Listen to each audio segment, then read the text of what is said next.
नमस्कार दोस्तों, मैं आदित्य सिंह कंपटीशन सर्कल में आपका बहुत बहुत स्वागत करता हूं। आज हम मैथ से रिलेटेड कुछ क्वेश्चन लाए हैं जो एग्ज़ाम की दृष्टि से काफ़ी इम्पोर्टेंट है। चलिए हम एक एक कर देखते हैं। First question,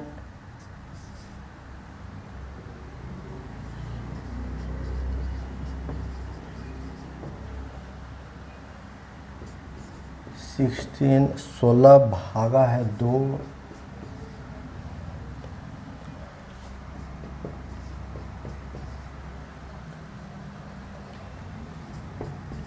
is equal to what. तो आप देखते हैं कि सिंप्लीफिकेशन से जो है ना, हर सेट में लगभग दो क्वेश्चन आ रहा है। हर सेट में प्रीवियस ईयर्स के क्वेश्चन देखिए, हर सेट में 2 क्वेश्चन है जो सिंप्लीफिकेशन से संबंधित है। तो हम एक एक कर इसको सॉल्व करते हैं। सबसे पहले बोडमास के रूल के अनुसार ब्रैकेट तो है नहीं, ऑफ तो है नहीं, तो हम सबसे पहले हम डिवीज़न यानी भाग का कैलकुलेशन करेंगे। सबसे पहले तो सबसे पहले यहाँ हो गया 8, यहाँ हो गया 1 2। अब चलिए 8 में 1 से गुना कीजिएगा, 8 गुना 16, 16 प्लस 2 इजिकल टू 18।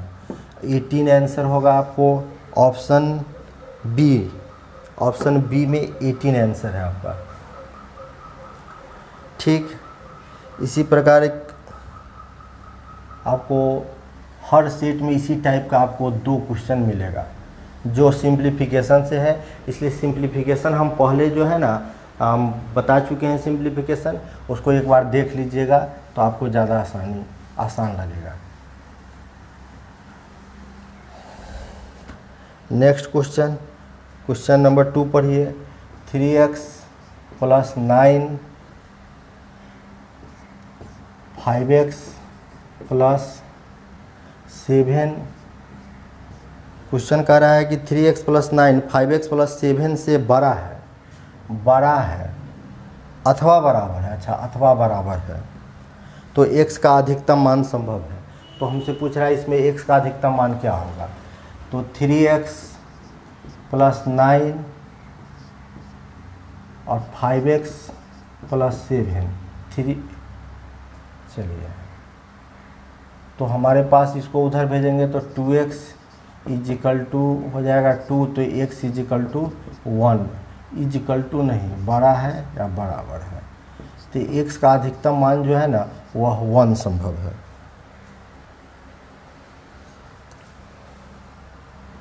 आपका आंसर है डी में लिखा हुआ है 1।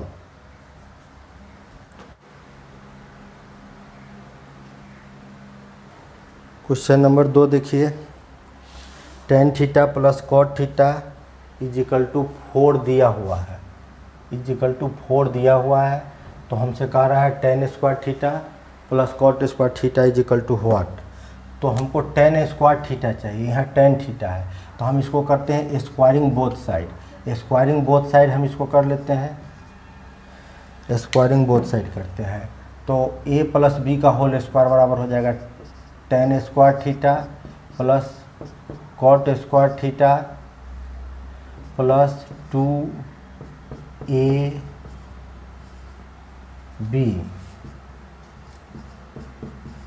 इजिकल टू 4 का स्क्वायर 16। a + b के होल स्क्वायर बराबर होता है a² + b² + 2ab। ठीक, इजिकल टू 4 का स्क्वायर है तो 16 हो गया। अब यहाँ देखिए tan² थीटा + cot² थीटा + 2 और tan theta into cot theta है। इसको हम लिख सकते हैं 1 फार्मूला से इजिकल टू 16। अब फिर से हम लिखते हैं tan² theta + cot² theta equal to 14। इस 2 को उधर भेज दिए, इस 2 को हम उधर भेज दिए तो क्या है, पॉजिटिव उधर जाएगा तो घट जाएगा। तो tan² theta + cot² theta equal to what पूछ ही रहा था तो हमारा आंसर आ गया 14। 14 आपका आंसर है। ऑप्शन डी, ऑप्शन डी में आपका 14 आंसर है। नेक्स्ट क्वेश्चन,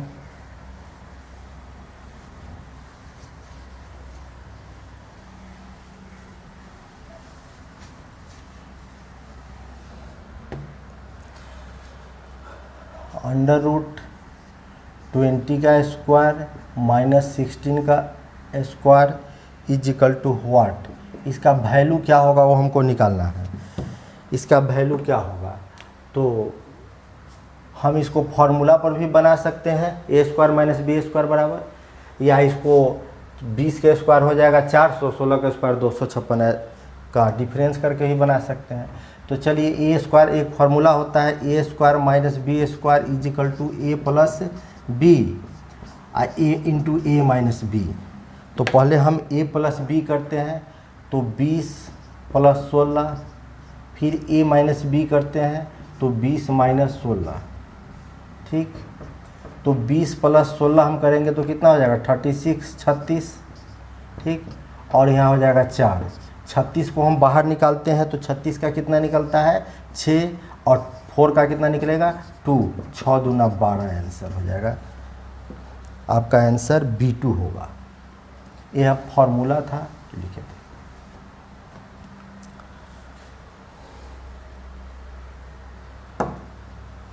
क्वेश्चन नंबर 4 होगा। क्वेश्चन नंबर 4 को एक ग्राफ से रिलेटेड क्वेश्चन है। इस ग्राफ को गौर से देखिए। नीचे दिए गए ग्राफ कंपनी XYZ द्वारा पिछले 10 वर्षों में निजी कंप्यूटर्स की बिक्री जानकारी को दर्शाता है। कंपनी XYZ द्वारा जो है ना पिछले 10 वर्षों में निजी कंप्यूटर्स की बिक्री की जानकारी को दर्शा रहा है। तो आप देखिएगा नीचे में लिखे हुआ है साल 2004 से लेकर 2014, यानी 10 साल तक का है। और लेफ्ट हैंड में आपको दिया हुआ है लाख यूनिट्स दिया हुआ है कि कितना बिक्री हुआ। जैसे 2004 में 10 लाख यूनिट्स बिक्री हुआ है, 2006 में 15 लाख यूनिट है, 2005 में है आपको 15 लाख यूनिट, 2006 में है आपका 20 लाख यूनिट। तो आपसे कंपनी किसके बारे में पूछ रहा है, क्वेश्चन पढ़िए। वर्ष 2009 में कंपनी XYZ द्वारा निजी कंप्यूटर्स की कितनी इकाइयाँ की बिक्री की गई थी, कितनी इकाइयाँ की बिक्री की गई थी। तो ग्राफ को देखिए और 2009 को देखिए। तो 2009 में जो है ना 20 लाख कंप्यूटर की बिक्री की गई है। 20 लाख ऑप्शन आपको बी में है, 20 लाख ऑप्शन आपको बी में है।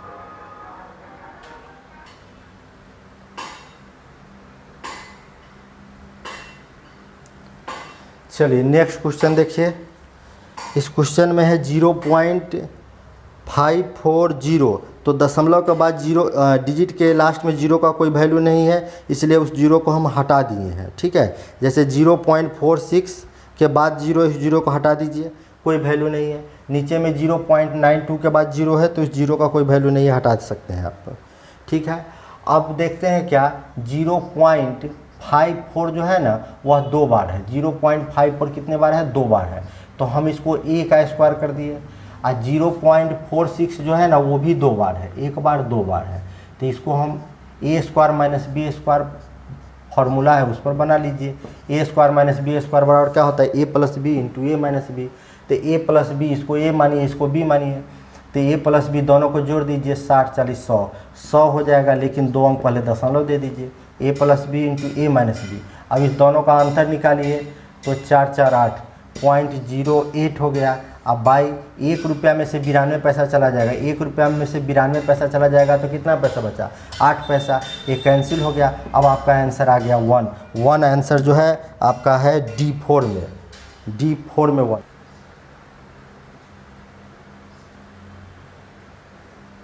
चलिए दशमलव से रिलेटेड है, दशमलव का एक जोड़ है, इसको सॉल्व कर लेते हैं।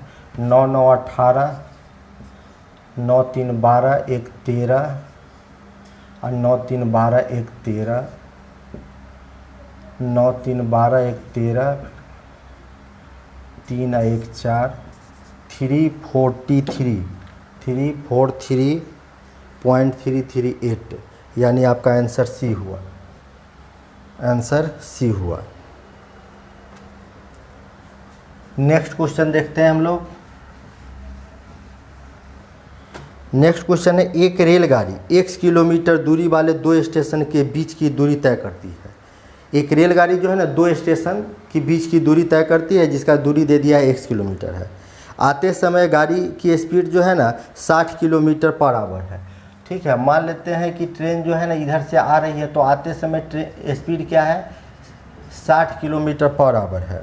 ठीक है, और वापसी के सफ़र में इसका स्पीड कितना है, वापसी के सफ़र में इसका स्पीड है 90 किलोमीटर पर आवर है। ठीक, तो हमसे पूछ रहा है रेलगाड़ी की औसत गति क्या है। औसत गति मतलब एवरेज वेलोसिटी क्या है, एवरेज स्पीड क्या है। तो अप और डाउन दोनों में वो सेम डिस्टेंस तय करती है, तो एवरेज स्पीड बराबर हम वहाँ पर एक फार्मूला का यूज करते हैं 2xy/x + y। इस फार्मूला का तब यूज करते हैं जब डिस्टेंस बराबर हो। अप और डाउन दोनों डिस्टेंस बराबर है यहाँ पर, तो 2x का मतलब एक वेलोसिटी 60 है, दूसरा वेलोसिटी कितना है या स्पीड कहिए 90 है, x + y, तो x + y। तो आप 1 0 से 1 0 काट दीजिए, 15 छक्के 90, 6 छक्के 36, 36 दूना 72, 72 किलोमीटर पर आवर हो गया, आंसर आ गया। अब हम क्वेश्चन नंबर 9 में आते हैं। यह प्रॉफिट एंड लॉस का क्वेश्चन है।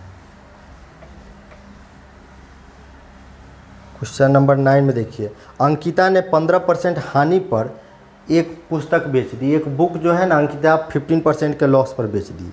अगर यदि मगर कंडीशनल वर्ड है, यदि अगर वह इसे 150 रुपया बढ़ी हुई कीमत पर बेचेगी तो उसे 10% प्रॉफिट होगा।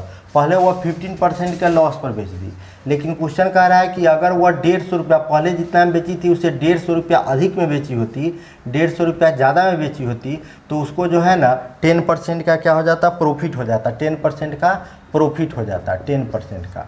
देखिए, अगर वो 150 रुपया कीमत अधिक में बेचती, 150 रुपया ज़्यादा कीमत में बेचती, तब उसको प्रॉफिट हो जाता कितना, 10% प्रॉफिट हुआ। यानी जितना मैं पहले बेच रही थी उससे 150 रुपया उसका दाम चेंज कर देना। चेंज मतलब होता है बढ़ाना भी घटाना भी। तो 150 रुपया, तो प्रॉफिट उसको 10% हुआ। तो यहाँ कितना से चेंज कर गया, तो चेंज कर गया यहाँ 25% से, लेकिन चेंज किया है कितना से, 150 से। तो चेंज बराबर चेंज से हम बना लेते हैं, तो 100% बराबर क्या निकलेगा, CP निकल जाएगा।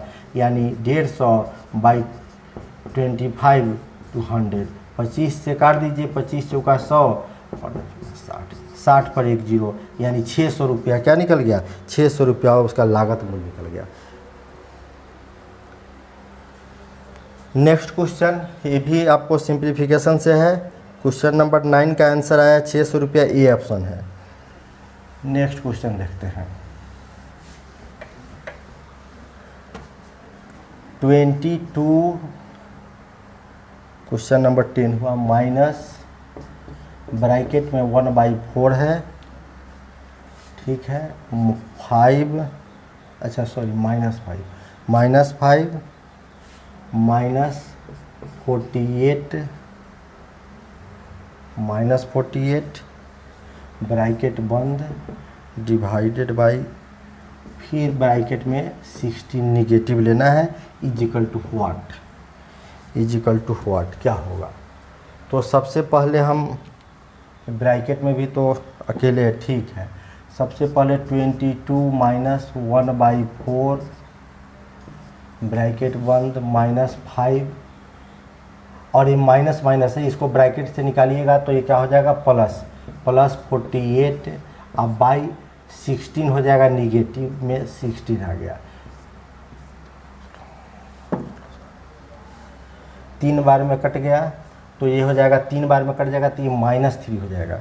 ठीक, अब हम इसको 22 - 1/4, अब -5, अब यहाँ देखिए, यहाँ -5 है या -3 है। ठीक, तो कितना हो जाएगा, -8 हो जाएगा। फिर हम इसको लिखते हैं 22 माइनस है। ठीक, तो हमको लिखना पड़ेगा यहाँ 8/4, 8 माइनस हो जाएगा, ये कट जाएगा 2 बार में, तो 22 + 2 = 24, 24 ऑप्शन, ठीक है। ये माइनस माइनस दोनों प्लस हो गया।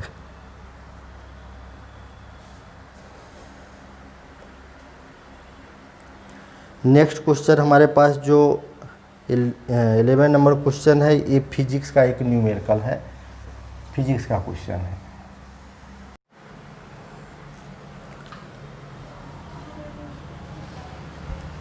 चलिए नेक्स्ट क्वेश्चन मेरे पास जो है क्वेश्चन नंबर 11 जो है वो फिजिक्स का है। किसी वस्तु का द्रव्यमान, द्रव्यमान मतलब होता है मास, किसी वस्तु का द्रव्यमान कितना है 20 केजी है। किसी वस्तु का द्रव्यमान यानी मास जो है ना 20 केजी है। पृथ्वी पर इसका वजन क्या होगा, पृथ्वी पर इसका वजन क्या होगा यदि जी का मान, यहाँ जी का मान हमको दिया हुआ है, जी इजिकल टू दिया हुआ 10 मीटर पर सेकेंड स्क्वायर, और हमसे पूछ रहा है पृथ्वी पर इसका वजन क्या होगा। तो हम पिछले क्लास के भी जो हम मास से रिलेटेड जो एक फिजिक्स में आपको न्यूमेरिकल का एक चैप्टर दिए हैं उसको आप ठीक से देख लीजिएगा, तो आपको कभी भी प्रॉब्लम नहीं होगा। इस टाइप के क्वेश्चन में कभी भी नहीं प्रॉब्लम होगा। आपसे वेट पूछ रहा है, डब्ल्यू बराबर होता क्या है, तो वेट बराबर होता है एम जी होता है। एम का वैल्यू, एम मतलब मास से है, मास कितना है 20 है, केजी है। और जी का मान कितना दे दिया है, जी का मान 9.8 न्यूटन होता है, 9.8 मीटर पर सेकेंड स्क्वायर होता है। लेकिन जब दे दिया है तो जो दिया है डाटा उसी का आप यूज कीजिए। दिया हुआ है कोई चीज़ का मतलब हमको वहाँ पर यूज करना है, तो यहाँ हो गया आपको कितना 200। अब सवाल उठता है कि यूनिट क्या लगाए, तो यूनिट लगाइएगा आप किसका, वेट का। वेट का यूनिट क्या होता है, वेट का यूनिट बल और भार दोनों का यूनिट जो होता है ना न्यूटन होता है। तो 200 न्यूटन आपका ऑप्शन में है, 200 न्यूटन है फर्स्ट ऑप्शन में। देख लीजिए यहाँ 200 न्यूटन है और उसके बाद 200 केजी भी है, 200 पास्कल भी है, 200 वाट भी है। इसलिए यह जानना बहुत ज़रूरी है कि यहाँ पर क्या न्यूटन क्यों लगेगा, क्योंकि वेट का यूनिट बल और भार दोनों का मात्रक जो है ना वह क्या है, न्यूटन होता है। 15 व्यक्तियों ने 20 दिन में एक तालाब खोदने का काम लिया। 15 व्यक्ति था जो एक काम ले लिया ठेका पर कि भाई हमको दे दीजिए, हम 20 दिन में इस तालाब को खोद देंगे, ठीक है। तो 15 व्यक्ति किसी तालाब को कितने दिन में खोद सकता है, 15 व्यक्ति किसी तालाब को जो है ना 20 दिन में खोद सकता है, 20 दिन में खोद सकता है। 10 दिन के बाद 5 व्यक्ति काम छोड़कर चले गए। तो 15 व्यक्ति किसी काम को 20 दिन में कर सकता है, तो एक व्यक्ति जो है ना उसको ज़्यादा दिन में करेगा। एक व्यक्ति ज़्यादा दिन में करेगा, ज़्यादा का मतलब होता है गुना कर देना।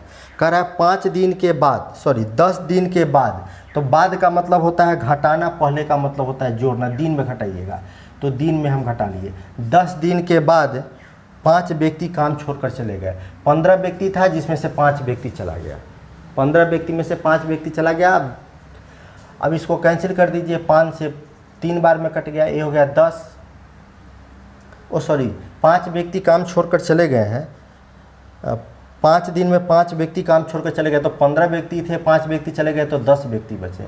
कितने व्यक्ति बचे, 10 व्यक्ति बचे। तो 10 से 10 काट दीजिए, 10 व्यक्ति इस काम को कितने दिन में कर रहा है, 15 दिन में। यहाँ क्लियर हो गया कि 10 व्यक्ति जो है ना काम को कितने दिन में कर रहा है, 15 दिन में कर रहा है। 10 व्यक्ति काम को 15 दिन में कर रहा है। अब हमको क्वेश्चन कर रहा है कि अगले 5 दिन में, यानी 10 व्यक्ति किसी काम को 15 दिन में कर रहा है तो एक व्यक्ति इसको ज़्यादा दिन में करेगा।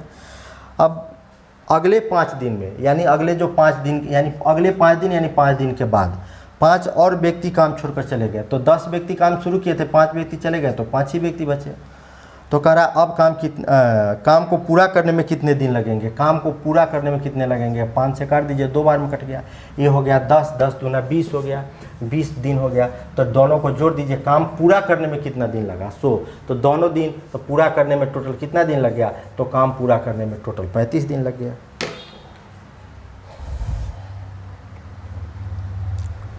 नेक्स्ट क्वेश्चन हमारे पास जो है वो सिंपल इंटरेस्ट है, जो काफ़ी इम्पोर्टेंट क्वेश्चन माना जाता है।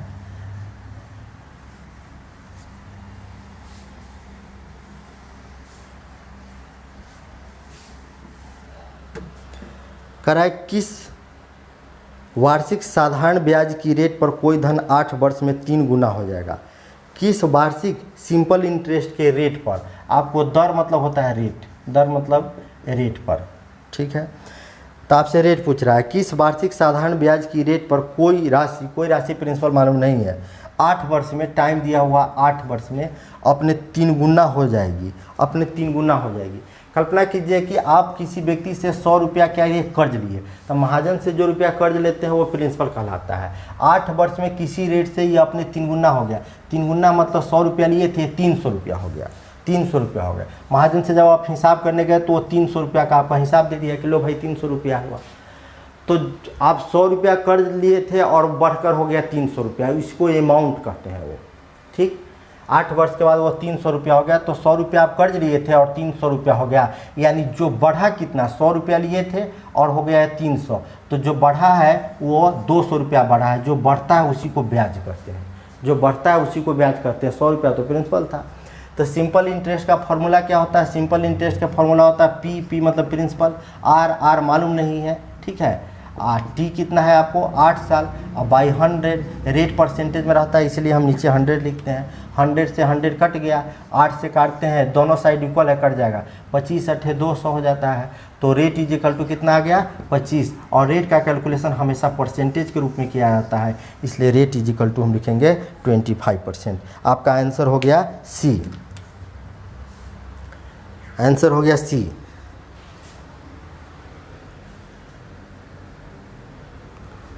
नेक्स्ट क्वेश्चन हम देखते हैं, निम्न समीकरण को हल करने पर x का वैल्यू क्या होगा। एक समीकरण दिया हुआ है, इसको सोल्व करने पर x का वैल्यू क्या निकलेगा आपसे पूछ रहा है। तो समीकरण को हम लिख लेते हैं पहले।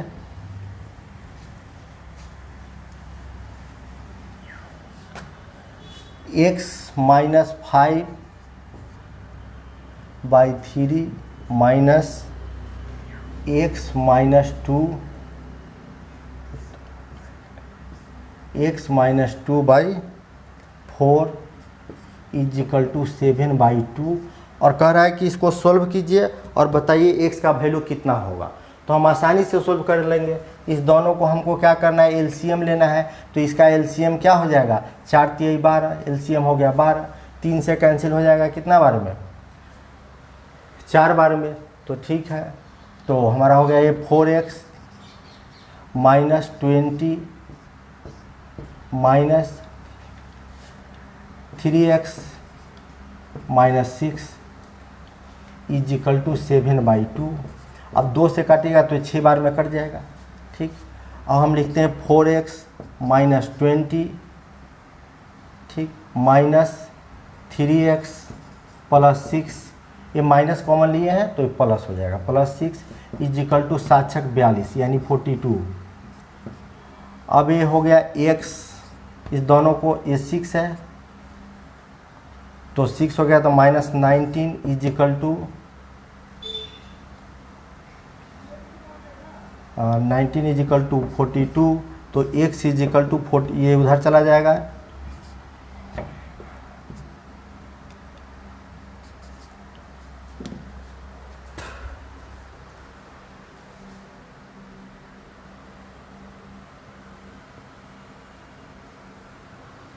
चलिए इस देखिए आप मेरा यदि सिंप्लीफिकेशन का फर्स्ट वीडियो देखे होइएगा तो आपको मालूम हो जाएगा कि यह क्वेश्चन जो है ना किस रूल पर बनेगा। दोनों का बेस अलग अलग है, यानी कि यह डिफरेंस बेस रूल पर बनेगा। डिफरेंस बेस रूल में क्या लेते हैं, इसका एलसीएम ले लिए, एलसीएम क्या लेते हैं, दोनों को गुना कर दीजिए, उसके बाद क्रॉस में गुना कर दीजिए, 4 से इधर गुना कर दीजिए, तब 4x - 20, ठीक, बीच में साइन माइनस का, इधर 3 से गुना कर दीजिएगा, तो 3x - 6 इज इक्वल टू 7/2 हो गया। और हम यहाँ लिखते हैं 4x - 20 minus 3x, minus common लिया हुआ है, +6 इज इक्वल टू, आप इसको कैंसिल कर दीजिएगा तो 7 × 42 हो जाएगा उधर। अब हम 4x नेगेटिव है तो हमारे पास हो गया x, -20 है +6 है, तो -14 इज इक्वल टू 42, तो x इज इक्वल टू, इसको उधर भेज दीजिए, प्लस हो जाएगा, माइनस है तो प्लस हो जाएगा, 4 2 6 5, यानी x इज इक्वल टू 56। आपका आंसर हो गया ए।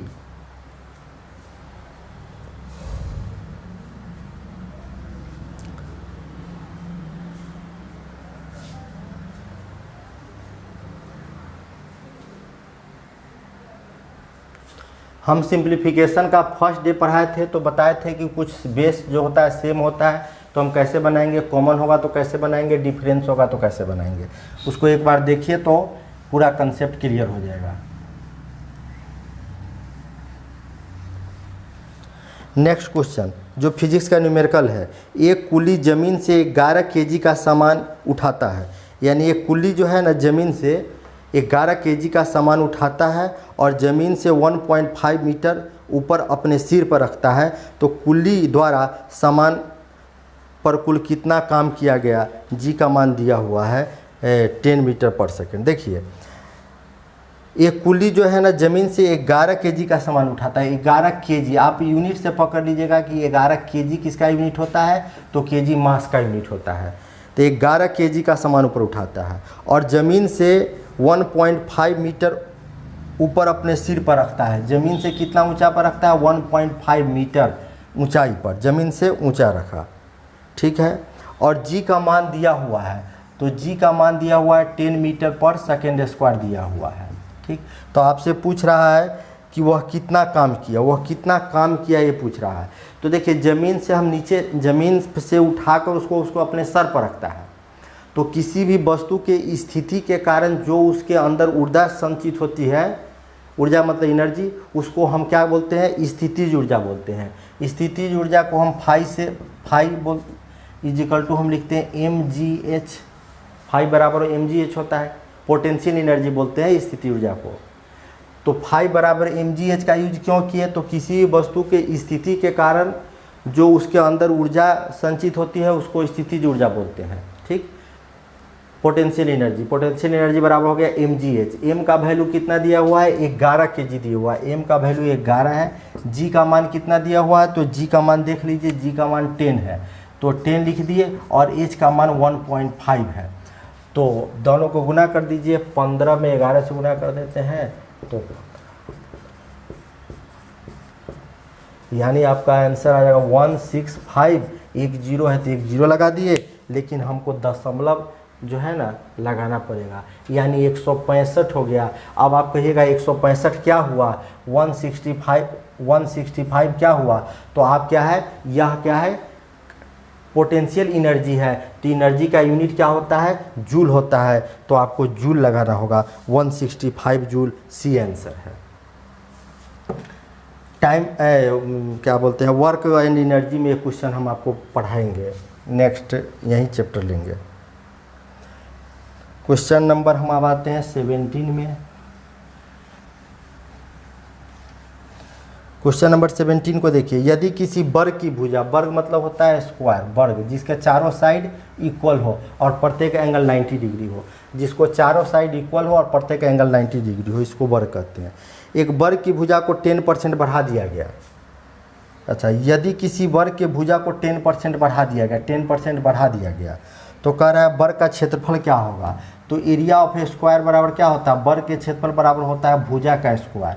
तो भुजा को आप 10% बढ़ा रहे हैं, कितना बढ़ा रहे हैं, 10% बढ़ा रहे हैं। तो ए स्क्वायर का मतलब हुआ कि एक 10, देखिए अब हम बताए थे कि गुना के केस में भी ए बी फॉर्मूला लागू होता है। तो कैसे बनेगा, a + b + a × b by 100, ठीक। 00 से 00 कट गया, 10 10 20, इसका कैलकुलेशन किए हैं तो ये 1 आया हुआ है, यानी 21%, ठीक। हम फार्मूला हम आपको पढ़ाएंगे a + b + a × b by 100। जहाँ 2 परसेंटेज होता है वहाँ यह फार्मूला का हम क्या करते हैं, यूज करते हैं, जहाँ 2 परसेंटेज है, यानी 21% आपका आंसर दिया हुआ है बी ऑप्शन में। 20% नहीं, 21%, 10 10 20, इसको जो है ना नीचे 100 है, ऊपर भी 100 है, 2 बार 10 है, तो 100 से 100 एक बार में कटा है, यानी 21% उसका एरिया क्या हो जाएगा, बढ़ जाएगा। जहाँ भी 2 परसेंटेज का चर्चा हो वहाँ ए बी फॉर्मूला हम लागू करते हैं, इसको a + b + a × b by 100। Next question आप देखिए, इसको पढ़िए क्वेश्चन को और इसको पहले देखिए। नीचे दिए गए इस पाई चार्ट को देखिए, नीचे दिया गया पाई चार्ट वर्ष 2017 के दौरान भारत के विभिन्न कंपनियों में निर्माण किए गए टायरों के बारे में जानकारी दर्शाता है। यदि वर्ष 2017 में भारत में विभिन्न कंपनियों में निर्मित टायरों की कुल संख्या 1,80,000 यूनिट थी तो कंपनी बी द्वारा निर्मित टायरों की कितनी यूनिट थी। देखिए ये आपको पाई चार्ट जो है ना परसेंटेज के रूप में दिया गया। पाई चार्ट जो है ना दो टाइप का होता है, एक परसेंटेज में और एक होता है डिग्री में। तो ये परसेंटेज में दिया हुआ है, टोटल इसको जोड़िएगा तो आपको 100% हो जाएगा। आपसे पूछ रहा है कि कंपनी बी द्वारा निर्मित टायरों की कितनी यूनिट थी, तो टोटल 1,80,000 है। टोटल कितना है? 1,80,000 है। 1,80,000 है। 1,80,000 है, जिसमें बी कंपनी का उत्पादन कितना है? तो बी कंपनी का उत्पादन है, आपको इसमें देखकर बताइएगा, बी कंपनी का उत्पादन है 30%। तो 1,80,000 का 30% आप निकाल दीजिएगा, यानी 18 में 3 से गुना कीजिएगा, 54 1230, यानी बी कंपनी का कितना यूनिट उत्पादन किया है? तो 54,000 यूनिट। आपका आंसर सी है।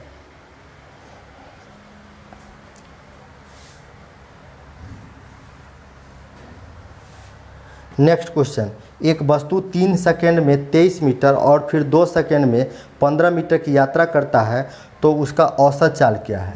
एक वस्तु जो है ना 3 सेकंड में कितना जाता है? 3 सेकंड में 23 मीटर जाता है। 23 मीटर जो है ना जा रहा है, यानी डिस्टेंस तय करता है। और फिर 2 सेकंड में जो है वो कितना जाता है? 15 मीटर जाता है। 15 मीटर जाता है, ये डिस्टेंस है भाई, 15 मीटर जाता है। ये टाइम है, ये क्या है? टाइम है आपको। तो आपसे पूछ रहा है उसकी औसत चाल क्या होगी। तो एवरेज वेलोसिटी का फॉर्मूला आपको मालूम होना चाहिए। एवरेज वेलोसिटी बराबर होता है क्या? एवरेज वेलोसिटी बराबर होता है टोटल डिस्टेंस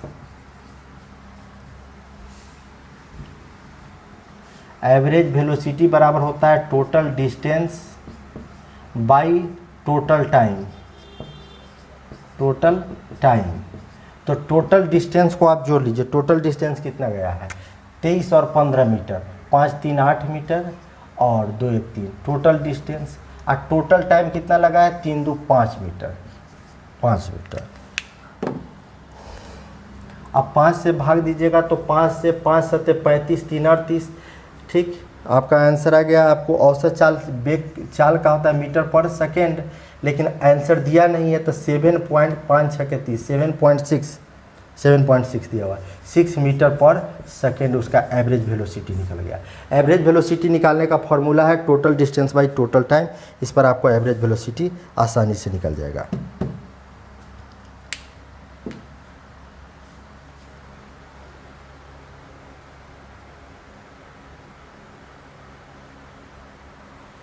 नेक्स्ट क्वेश्चन, ये आपको ट्रिगोनोमेट्री का क्वेश्चन है।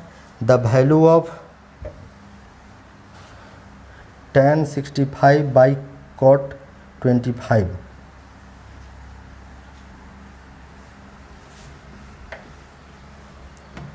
चलिए, हमसे क्वेश्चन पूछा है कि tan 65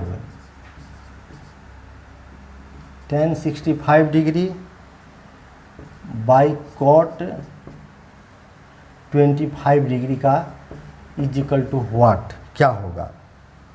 तो ठीक है, हम इसको लिख देते हैं tan 65 ऊपर और नीचे है cot 25 है। तो cot 25 को हम लिख सकते हैं cot 90 डिग्री माइनस थीटा बराबर tan थीटा होता है। तो cot 90 डिग्री अब माइनस थीटा कितना है? हम थीटा लिख देते हैं 25 डिग्री है यहाँ, तो यहाँ 65 डिग्री घटाइएगा तो 25 डिग्री आ जाएगा, ठीक। तो हो गया आपके पास tan 65 degree by cot 90 degree minus theta बराबर होता है tan theta. cot 90 degree minus theta बराबर कितना होता है? tan theta. तो cot 90 degree minus theta is equal to tan theta. तो थीटा का मान लिख दिए। यह क्या हो गया? कैंसिल हो गया। कितने बार में? एक बार में कैंसिल हो गया। आपका आंसर हो गया सी।